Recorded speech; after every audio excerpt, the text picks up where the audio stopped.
Hey guys, welcome back. Gonna do like a unboxing of a Christmas present. A good buddy of mine from work bought me for Christmas. Obviously, Christmas present. Yeah, here it is. The Revell 90 Mustang LX 5.0 2-in-1. Can make like a standard production coupe Mustang, or you can make the SSP police version. I'm going to be making the standard production with a little twist because I used to own one of these. Not a 90, but a 93. Overall, they're pretty much the same, identical. I mean, body-wise, they're identical. So, I mean, then everything else I can modify myself that I did on the one I used to own. I'm actually going to be ordering a different hood for it because I had a different hood for mine. I'm going to be ordering a kit that had the right wheels because I had different wheels for mine. Seats, exhaust, everything. So I'm looking to be making a replica of the one I used to own. So been looking at this kit for a while. The local hobby shop had it, and at the time my budget was pretty much shot, so I was gonna hold off. And he had seen it and he knew that I really liked it and really wanted it, so hey, he got it for me for Christmas, so I owe him one.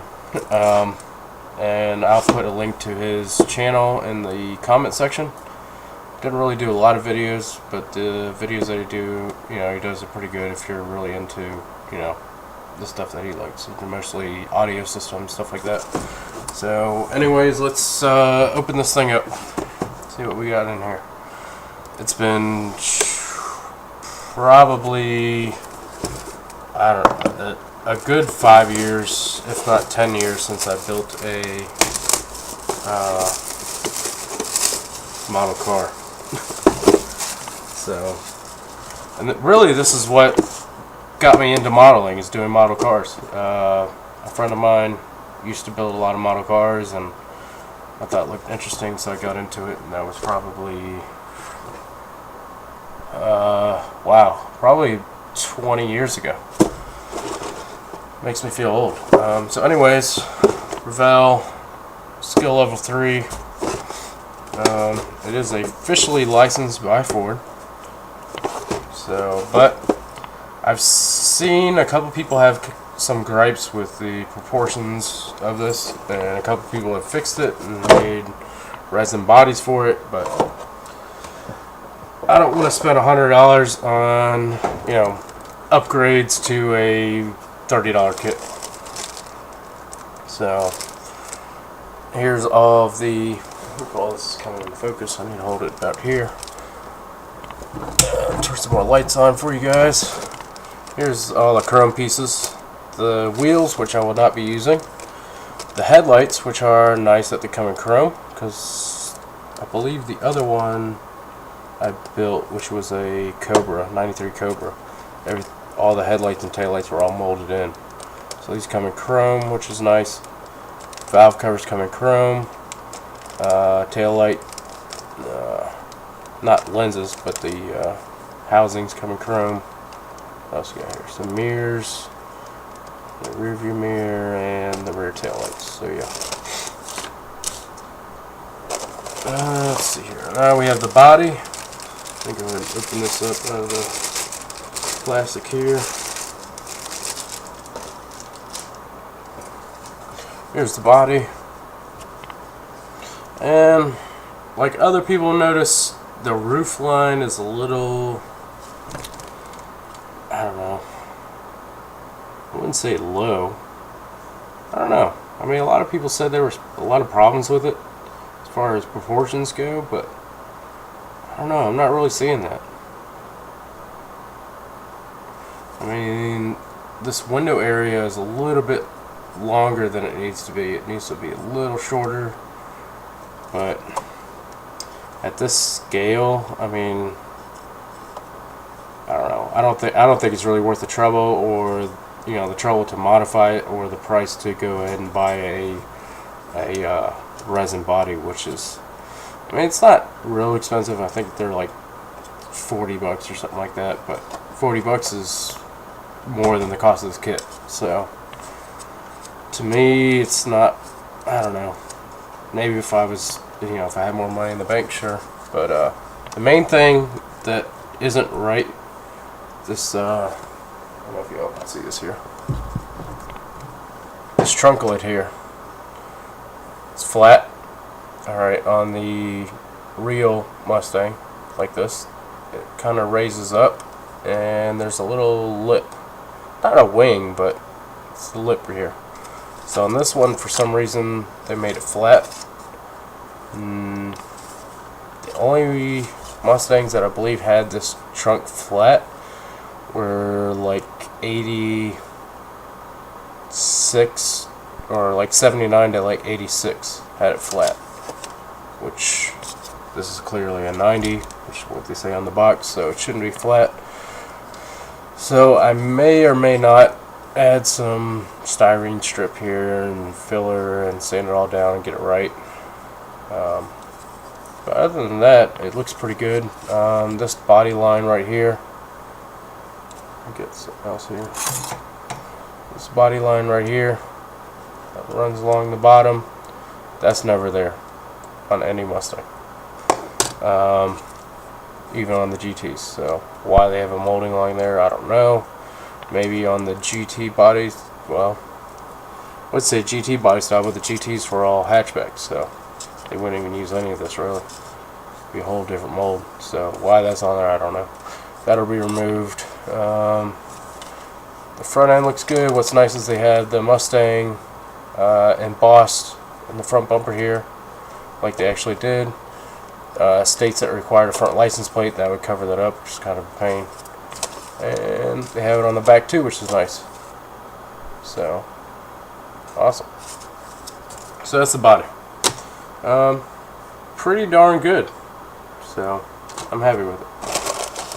Let's see here. We got a little big bag of parts here, which I wouldn't really call them a big bag of parts, as opposed to some of the other models I built recently, like this Panzer IV, which is like 1,000 parts. So this should be a relatively easy build, but the fact that I'm kind of modeling after a vehicle that I own, it's not going to be a hard build. It's just going to be a more time-intensive build, because I want to, add the little touches that I add to my own vehicle. So here's the chassis, pretty well done. On mine, I had what's called subframe connectors. Basically, I don't know if you can see here, but you have the back part of the chassis here, and this is a unibody car. Meaning, the body and the frame is all kind of welded together. So on this one, you see the rear half of the frame is here, the front half is here. Well, they got this gap here where they're not connected. So if you want to stiffen your car, you get subframe connectors, which go from here all the way to the back, and they're welded in. So I'll probably add those. Probably something you're never going to see unless you look underneath it, but hey, I probably have the styrene here to do it, so why not do that. Everything else looks fairly good. So we got that. What else is in this bag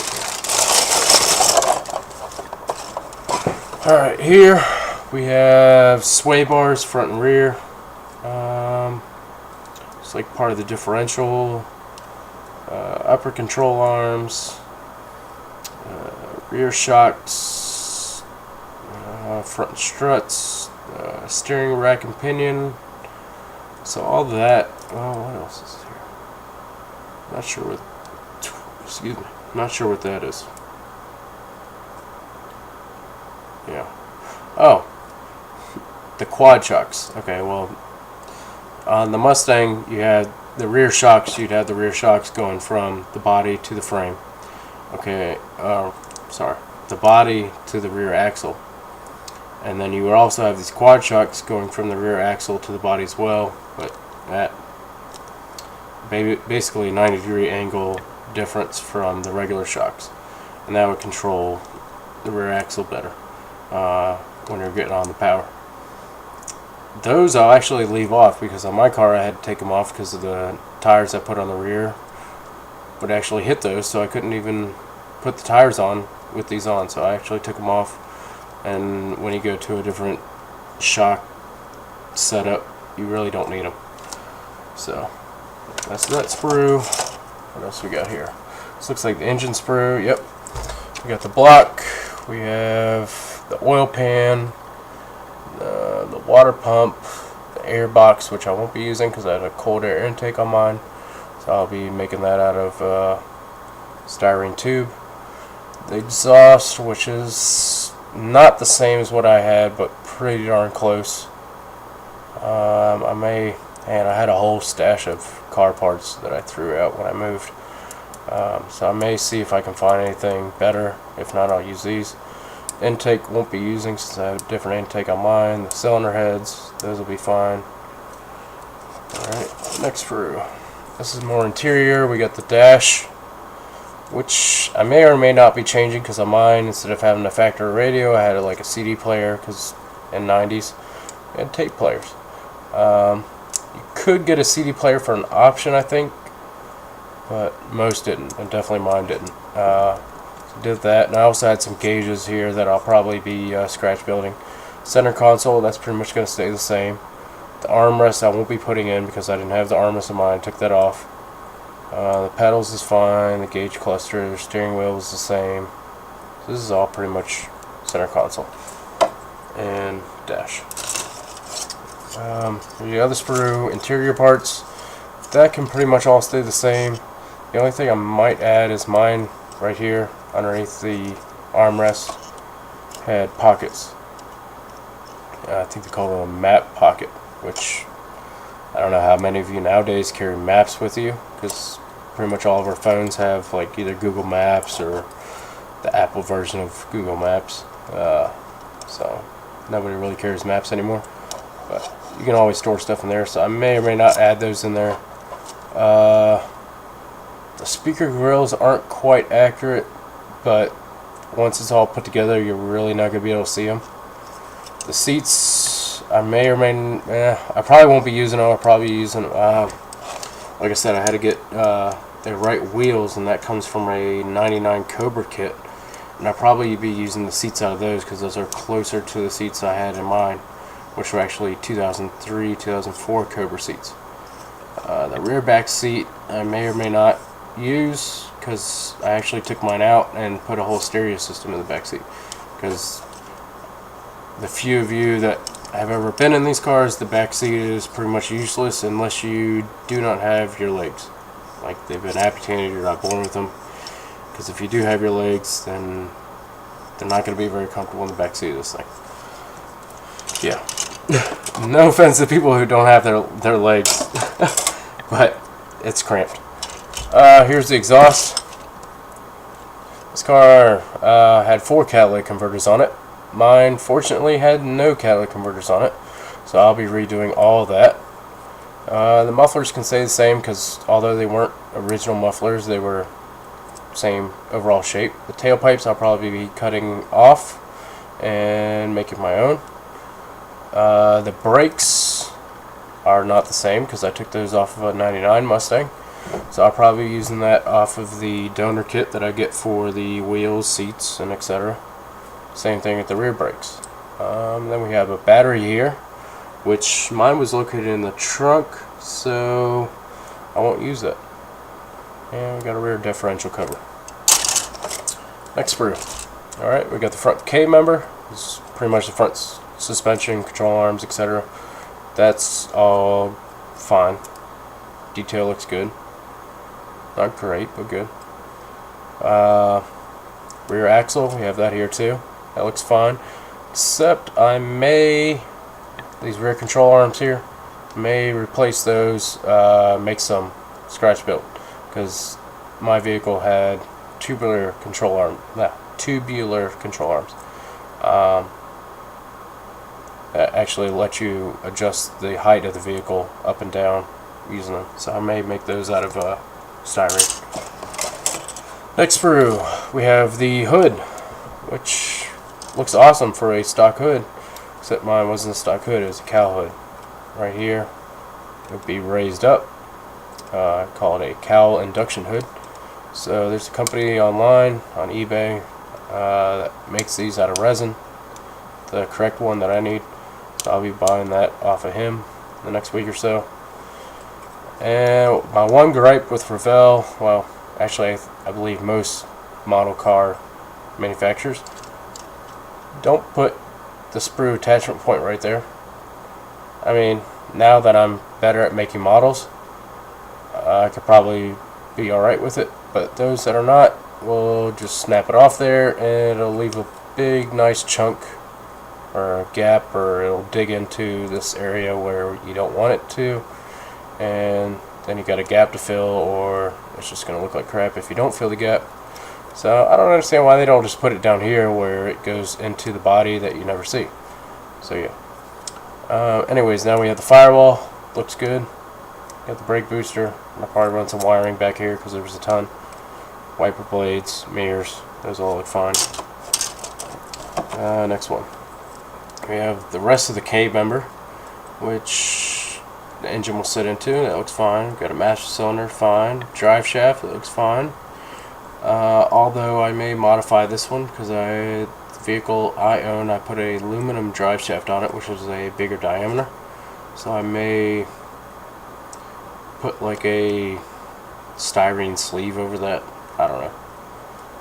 Some radiator hoses, radiator fan shroud. The fan shroud and the mechanical fan I will not be using because my car had a electric fan that I put on it. So I'll probably steal that from the Cobra model.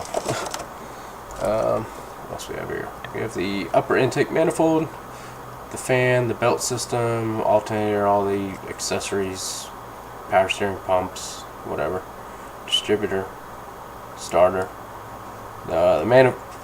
Pretty much the only thing I'll be using off of this is maybe the belts. What else? Actually, this alternator isn't even right. Looking at it, it looks like the newer Mustang alternators, which is fine because that's what I need. So that's what I put on mine. Start will be fine because nobody will really ever see that, and mine was original. Same with power steering pump. Manifold I won't be using because I had a manifold off of a 99 Cobra, which is a GT40 manifold, which I have a 99 Cobra model, which I'll probably regrettably be stealing the manifold off of that because that's kind of like a limited kit. And then we have the other part of the chassis, which is all the interior, which looks fine. You got the little bumps here, which house the rear seat belts. Underneath the hood, that detail looks fine. I'm actually going to have to make a strut tower brace because I had one of mine. But all in all, I mean, shoot, detail looks great on this. Kind of excited building a model car kit. Alright, now we have the clear plastic parts. We got the windows. Those all look good. Now we have the rear brakes. These look kind of weird. Oh, okay. Sorry, I thought these were the brake lights. These are actually for if you're building the police version. So kind of had me worried there for a second. But yeah, all this looks great. Nice and clear. So yeah, awesome. Then we have the tires. Get their own giant plastic bag. Not going to be using these tires, so these will probably go in a stash or something new. This looks like all the extra stuff that you would use for the police version, which that'll go in a stash. And then here we got the instructions, which is a huge, giant, thick book from what I remember Revell models being. And yeah, it's wow. Not a lot of steps. 15 steps, so I'm guessing they have separate instructions. Let me take a look here. Well, actually they go over, which is nice, what each part is. So And yeah, so that's nice. Huh. Like I said, I haven't built a car, or at least a Revell car kit, in probably 10-15 years now. So, but yeah, overall it looks great. This should go through. Oh, I'll go ahead and rip that. Go together pretty quickly, except for the modifications I have to do and the hood I have to buy, which shouldn't affect the speed of the build, as you know, I'm only going to need the hood when I paint the whole thing. So here's the decals, which I probably won't be using much, if any of. Maybe a couple of the Mustang decals, and that's pretty much it. Yeah.